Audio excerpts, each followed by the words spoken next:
In the summer of 2022, I completed the Tour du Mont Blanc, otherwise known as the TMB. The TMB is a 175-kilometer trail that goes through France, Switzerland, and Italy and goes right around the Mont Blanc mountain. You're basically spending each day going up and down mountain passes, passing through little huts on the mountains, small villages, and overall just being in the Alps constantly. It was definitely one of the most difficult things I've done to date, but it was an experience that I don't think I'll ever forget. Like any other trip, when I first got the idea of it, I immediately brought it up with some friends to see if anyone else was interested. But I had this weird feeling that as soon as I kind of voiced that opinion, it felt like a mistake. I really did feel like this was something I had to do alone. Didn't really know what to expect. I didn't know if I was going to be solo the whole time. Didn't know if I was going to meet people. It's just one of those things that I kind of just jumped in with both feet and let the experience take it away. And with this whole series, I'm definitely trying a different format. I don't think I've found my true voice yet on how I want to be storytelling with all these experiences that I do share. I know in the past I've done very obvious vlog style formats, and then I've done some more where I'll just film B-roll and then have like a voiceover. I definitely have some trips coming up later this year that I'm hoping to try a couple different ways just to see how I want to both enjoy the experience but also be able to share the experience as well. With all that said, here's the first episode of my Tour du Mont Blanc hike. Before we get too far in this episode, I actually just wanted to point out that when I was going through this footage, I noticed that Nev, the guy I would hike majority of the trip with, just so happened to also be at the Arches. And it wasn't until probably around 20 minutes after this that we officially met, and then we were on our way. Just one of those cool trail things where you're always wondering if you're going to meet people or not, or if you're going to be going solo, and I quite literally met someone right at the start.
Nev and I eventually hit Les Contamines, which we stopped for lunch.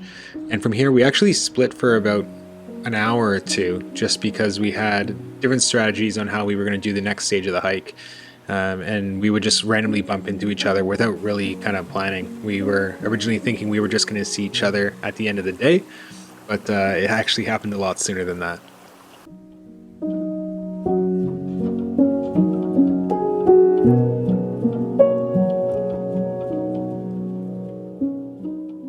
So that was day one of the Tour du Mont Blanc. Ended up going a lot further than I initially thought. I was starting La Zouche, and then I ended up at Refugio de la Baume. To start the day off, I made friends with someone who's doing the Tour du Mont Blanc from Ireland named Nev. And we basically just been doing the whole trail so far side by side, which has been really cool. Just kind of having someone to talk to along the trail as you're kind of getting your steps in. It was definitely exhausting. Right now we're at, I think it's 1,675 meters of elevation. It's good. It's honestly the long and gradual inclines are almost worse than the steep ascents, but we'll see. I'm sure after a couple of days the legs will get used to it. But yeah, the first day flew in, was really easy. Just went to Chamonix and then walked over to La Zouche and got a campsite there. And then camping was perfectly fine, except for at around midnight, it sounded like Zeus himself was outside of the tent. It was the loudest and the longest thunderstorm I've ever been in. And that was a kind of a cool thing to experience in a tent. And the tent worked out. There was no drips, no leaks or anything like that. So definitely getting a lot more confident with that. It's around 4:15 right now. So we're just kind of waiting around because we can't actually pitch a tent until 7 p.m. So we'll probably just get some beers, get some food, and then just kind of relax. The legs are absolutely dead. And tomorrow we have a very long day, and there's a lot of elevation gain as well. So something to look forward to. And yeah, I'll make another note tomorrow. Surprisingly though, I haven't been shooting that much film. I've just kind of been focused on either shooting video on this or honestly just hiking. I've only shot 3 frames and I budgeted for a roll a day, so we're definitely gonna have some leftover. But I'm sure as I continue to get higher in elevation, there's gonna be a lot more moments. And honestly, it was kind of flat light out today, so it wasn't really worth burning through a roll. But yeah, hope you like what I got so far.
Night, boys. There we go. Come on. Good after an hour and a half.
That's nuts.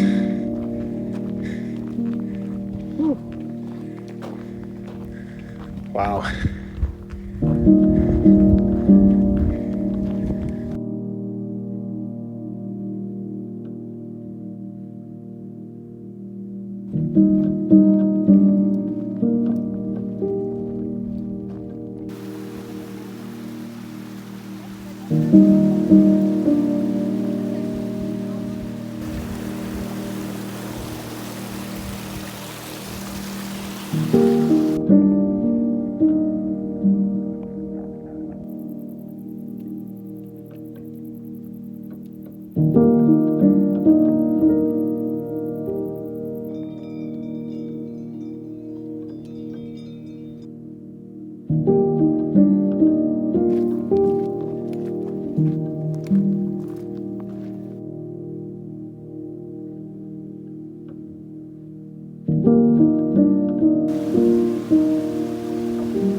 serious descent. Yeah, like And ascent. Good.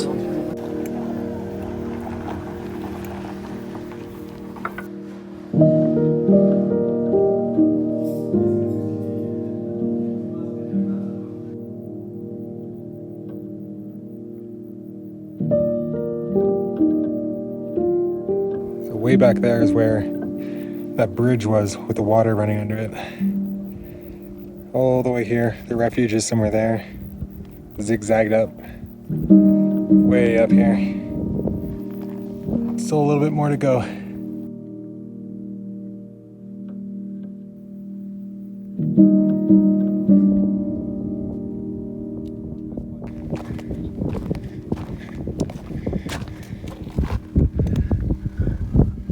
That's where we're heading.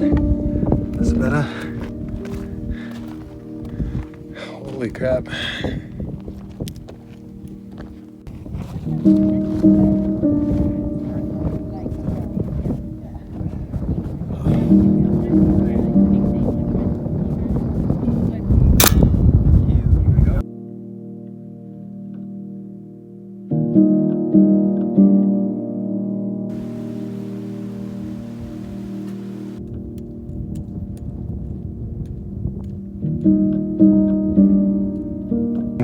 After all the ascents and descents, we finally made it to our destination for the day, Elisabetta, which is right there. Not a bad spot for a beer.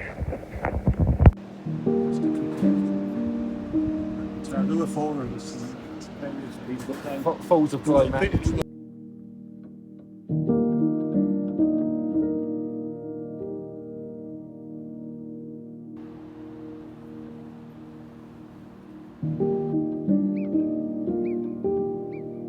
So I didn't get to do a video recap after day 2. It was just way too long of a day. We had close to 2,000 meters of gain and then around, I think it was 13 or 1,500 meters of descent. So exhausting. We didn't actually make it to the campsite we were originally planning on, but the Refugio right above me, which are like the little mountain huts that are scattered around the Tour Du Mont Blanc, they had vacancies, so we actually ended up staying there. And for €50 you get breakfast, dinner, as well as board, so you get to stay there. Would I recommend it? Probably not. I probably would never do it again. It's just a lot of people, a lot of snoring, a lot of noise. You don't really get a good night's sleep, and I sleep well in a tent, so honestly I'd probably just stick to that. The only tricky thing is unlike France, in Italy it's illegal to wild camp, so you have to be very careful unless you want to risk a ticket. So we played it safe and just tried out the Refugio, and why not try and get the experience as well. So it was all right. And then big day today, we're actually going to be passing through Courmayeur, which is probably the second biggest town on the whole Tour de Mont Blanc. So looking forward to that.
So after taking a bit of a break in Courmayeur, we're now ascending to another Refugio. Day 3 has been really tough. Right off the get-go, I hit an absolute wall. So it's been like the descents are absolutely killer. The legs are just giving out.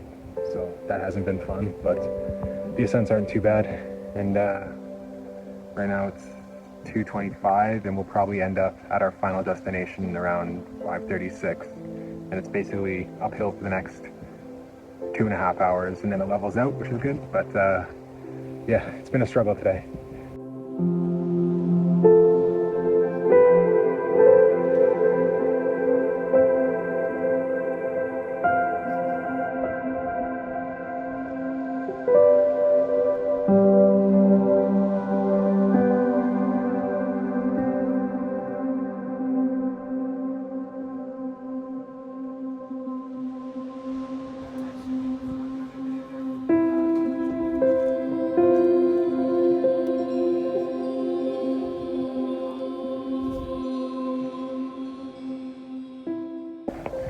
So walking along this mountain ridge line again. There you go, you can see the sky is pretty cloudy. The sky is pretty cloudy, but you can see walking along this ridge line again. And it's crazy. I wish I could shoot it more, but honestly, with the lens that I have, like, it's hard to actually fill the frame with anything to give it perspective. If I shoot them, it's literally just the mountaintops that fill it. And it's I don't know. It's something that you honestly got to see in person. It doesn't do it justice at all. I don't know how many times I'm going to repeat that on the duration of this trip, but it's nuts. So if you can believe it, that ridge right there is where we took the cable selfie and looked at like the metal dish that named all the mountains. And then Elisabetta is just down there. And then we walked all along this ridge line, seeing all these. Up, back. I still have about half an hour to go.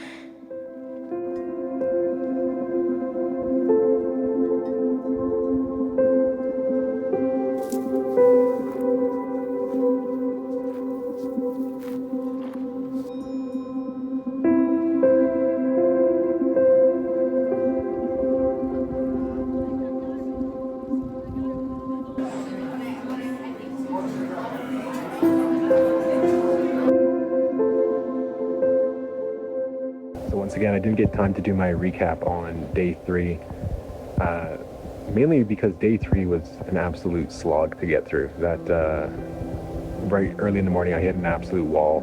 Legs were killing me, knees didn't want to move, and it was still like a big long day, lots of climbing. So it was definitely a really, really hard day. And even traveling with Darren, I would find myself kind of finishing like way behind him, just kind of letting him run up ahead, just to take my time, just because I have a long trip to go ahead, and I don't want to kind of blow everything all out on day 3. So we'll see how today goes. I have a feeling we're going to kind of split ways, because he has another really big day today, and I think I'm going to kind of hang back and make his one day 2 for me, just so I can kind of rest up, because in 2 days there's a really big variant that I want to do at the north part of the TMB, and I just want to be like physically ready for that as well.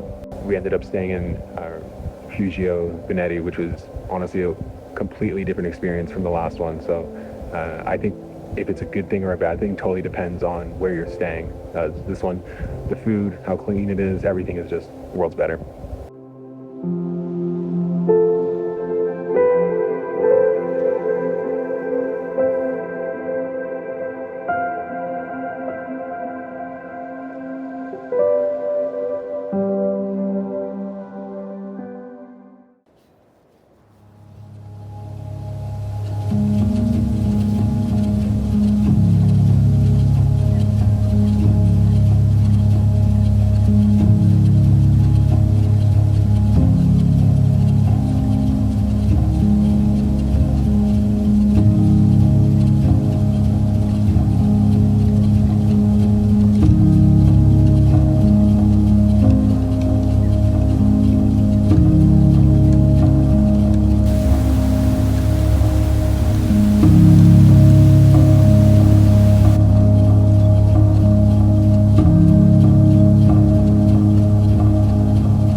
So I don't know if you can hear me, but that metal disc we were talking about is right to the left of that peak there. So we came down through here, down to Chamonix. Can't even pronounce the name. And then back up along this ridge, zigzag down, across to somewhere down here, and then way back up, almost at 2,500 meters again.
Brings us to the end of day 4. Day 4 was actually the first solo day that I had on the whole trip, and I was feeling really strong coming up to the end of it. I had this weird thing that once I got my tent set up and everything, I got inside of it and I was kind of napping, but I was freezing for some reason. I mean, the sun was beating down on the tent, I was in all my layers, in my sleeping bag, and something wasn't right. And I knew that once I got out of the tent and I saw everyone else just in like t-shirts or no shirt at all, just kind of enjoying like this hot summer day, and I was there shivering. Luckily, whatever it was, I definitely sweated out overnight, because in the morning it was completely gone and I was feeling 100%, and even my legs were feeling better. So whatever it was, I'm not sure, but I'm glad it only lasted a little bit.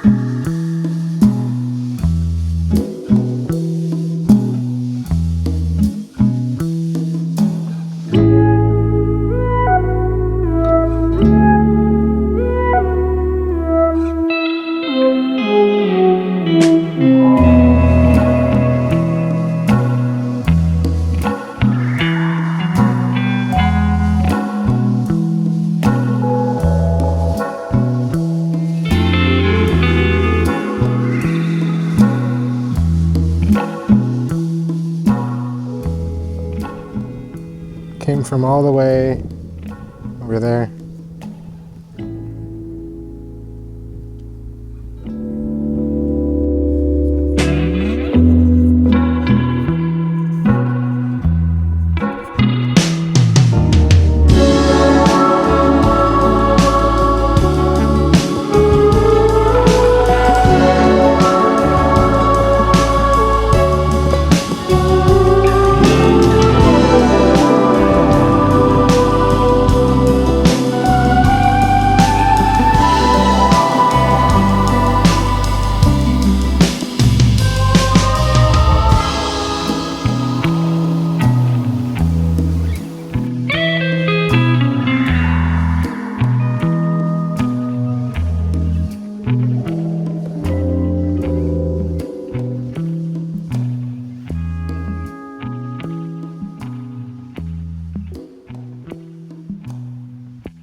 Almost there.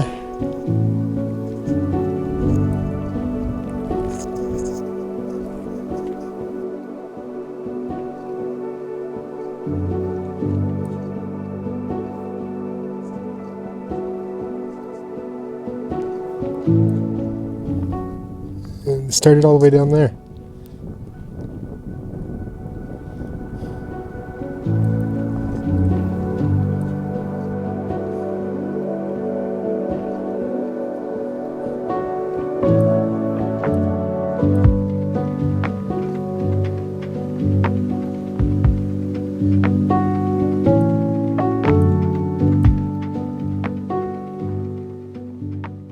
This was by far the most difficult day on the entire tour. I woke up super early because I wanted to beat everyone out of camp, just to kind of enjoy this high route alternate to myself. And on the flip side, there was also a thunderstorm rolling in just around 1 o'clock. So I wanted to make sure that I was up and down the mountain before that hit. So I woke up after feeling not so great for the past 2 days, and everything was just clicking. It was honestly the most like euphoric experience that I've ever had.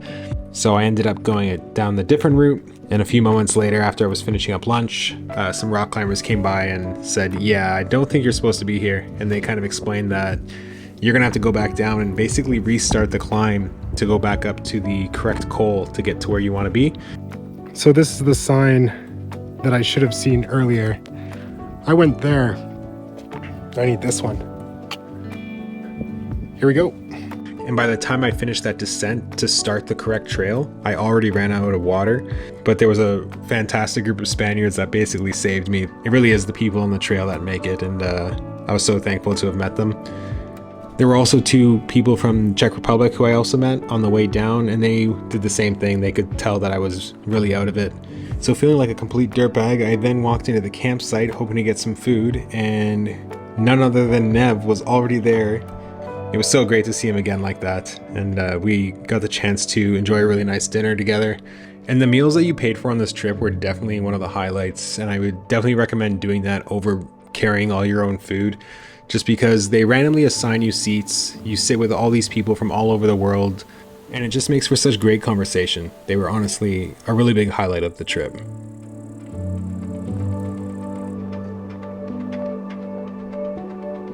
There's this French person that I just feel like I was like,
Day 7 was very different than any other day on the trail. That is because it is the only day I actually got rained on. This day, I also switched up from hiking alone to now hiking with 5 others, which was fantastic. It definitely helped to keep morale up, and I truly believe that I'll end up seeing them on trail again at one time or another down the line. The only real downside of the rain was it did kind of foil our plans of wild camping further up the mountain, and instead we stopped at a refuge a little bit earlier.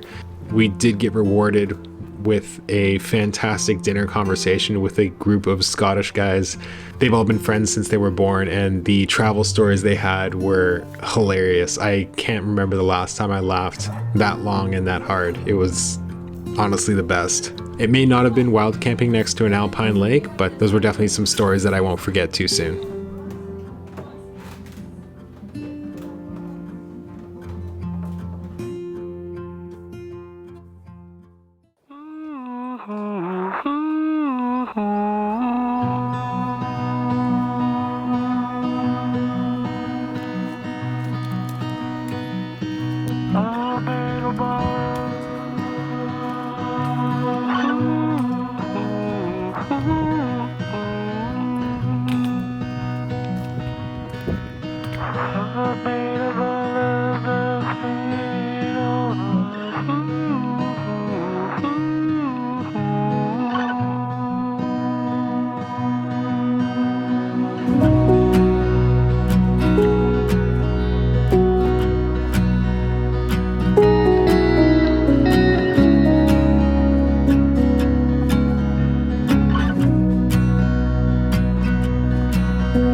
I know the beginning of trips always kind of seem to linger on, but it was rather unfortunate that once we found our groove and found our group, that we only had the last few days together. On day 8, we headed to the latter section of the TMB, which was definitely a nice change of pace from just all the walking. It definitely made it a little bit more technical and just kind of shook things up. About midway through day 8, we actually made a call to step off the trail and take the gondola back down into Chamonix. This is just because some of the people on the crew had Airbnbs, and we figured it'd be a really good idea to spend some time together in Chamonix and just kind of enjoy the city and enjoy some time together off trail. And as we approached the area of the trail that had the gondola to go back down into Chamonix, it kind of started to hit us that we were coming towards the end. This was just because we ended up seeing a lot more day hikers, of just people coming up and enjoying the lakes and the mountains just using the gondola. So it was definitely a little bit overwhelming of coming to that realization. But I think that night off the trail was definitely worth it. Well, hiking can definitely be a very goal-driven thing, and you want to take every step possible to reaching that point of completion. I think our group had something very special, and I think it was definitely worth it to spend that night and enjoy those few moments that we had together. I also ended up playing like the greatest game of pool ever, so I'm definitely happy with that.